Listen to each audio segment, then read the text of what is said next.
बिस्मिल्लाहिर्रहमानिर्रहीम। I am doctor Akhtar working as chest specialist in Burewala as well as in Chichawatni. एक और बड़ी गलतफहमी या मिसअंडरस्टैंडिंग पाई जाती है और क्वेश्चन भी मरीज करते हैं, जी नज़ला गले में गिरता है जिसकी वजह से मुझे सांस का मसला होता है, अदरवाइज बिल्कुल सांस का मसला नहीं होता। तो इसका ज़रा मैं आपको थोड़ा लॉजिकली जवाब दूंगा। कुछ स्टेप्स हैं उनमें ज़रा मैं बताना चाहूँगा। नंबर 1 तो ये है कि ये एक बहुत बड़ी मिसअंडरस्टैंडिंग है, एक बहुत बड़ी गलतफहमी है। वो कैसे? वो इसलिए कि जो नज़ला है ये भी एलर्जी की वजह से होता है, जो सांस का मसला है वो भी एलर्जी की वजह से होता है।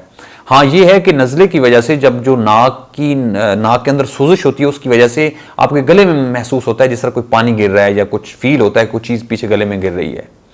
तो ये आउट प्रोडक्ट है इसका, जो आपके नाक का मसला है ना उसका कोई उससे कोई कंसर्न नहीं है। जो सांस की नाली है उनका आप एक डिफरेंट मसला है जो डिफरेंट किस्म की एलर्जी की वजह से होता है। दूसरी इंपॉर्टेंट बात आपके लिए समझने के लिए वो ये है कि नज़ला और दमा दोनों एलर्जी की वजह से होते हैं। एलर्जी कैसी?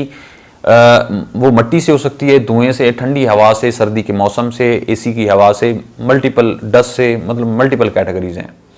तो इंपॉर्टेंट बात यह है कि ये उसको इफेक्ट नहीं करता, मतलब नज़ला सांस की नालियों को इफेक्ट नहीं करता, बल्कि दोनों बाहर के एक फैक्टर से इफेक्ट होते हैं जो कि एलर्जी है, वो मुख्तलिफ किस्म की हो सकती है। अब इसमें अगला इंपॉर्टेंट पॉइंट ये है कि कुछ लोगों को नज़ला पहले होता है और उसके बाद जो है सांस का मसला होता है, और वो सालों का डिफरेंस होता है। तो अगर आपको पहले से नज़ला है आप उसको प्रॉपर इलाज करें, बात खत्म। और कुछ लोग हैं जिनको पहले सांस का मसला होता है उसके बाद एज़मा होता है, और अगर आपको सांस का मसला है आप उसका प्रॉपर इलाज करें तो उसको आपको नज़ला नहीं होगा। और बहुत सारे लोग हैं जिनको नज़ला जुकाम भी होता है, साथ में सांस का मसला भी होता है।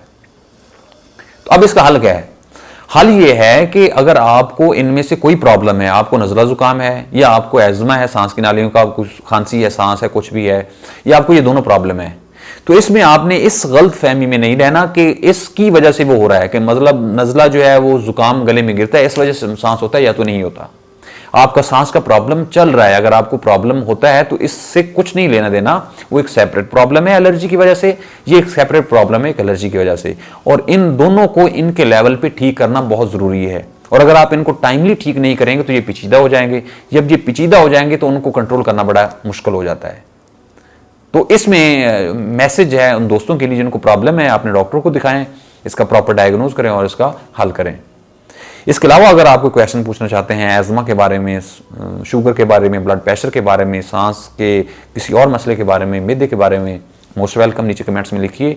हम कोशिश करेंगे कि आपको वीडियो की शक्ल में इसका रिप्लाई किया जाए। अल्लाह ताला आपका और आपके घर वालों को हामी नासर हो। अल्लाह हाफिज़।